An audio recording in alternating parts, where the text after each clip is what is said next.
ভালোবাসা জিনিসটা খুব অদ্ভুত, তাই না? যাকে কোনোদিন চিনতাম না, যাকে কখনো জানতামও না, আজ তার জন্যই কতই না কষ্ট হয়। কষ্ট তো আমারও হয়, কিন্তু তা আমি কাউকে বলতে পারি না। চিৎকার করে কাঁদতে আমারও খুব ইচ্ছে করে, কিন্তু তা আমি কখনোই পারবো না, কারণ আমার কষ্টগুলো বোঝার মতো কেউ নেই। তোমার সাথে দেখা স্বপ্নগুলো আজ একা ভাবতে খুব কষ্ট হয়। কষ্ট পেতে জন্ম আমার, সুখ পেতে নয়, তাই তো সবাই আমার সাথে করে অভিনয়। হঠাৎ একদিন হারিয়ে যাব, কেউ পাবে না খোঁজ। বেঁচে আছি বলে কি সবাই কষ্ট দেয় রোজ?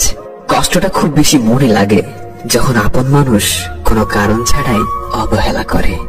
দিন শেষে কষ্টটা তারাই পায় যারা কাউকে মন থেকে সত্যিকার অর্থে ভালোবাসে। আর এটাই বাস্তবতা। বাস্তবতা কি জানেন? যারা হাসি খুশি থাকতে পছন্দ করে, কষ্টগুলো বারবার তাদের কাছেই ছুটে আসে। এটা ভাগ্যের নির্মম বাস্তবতা।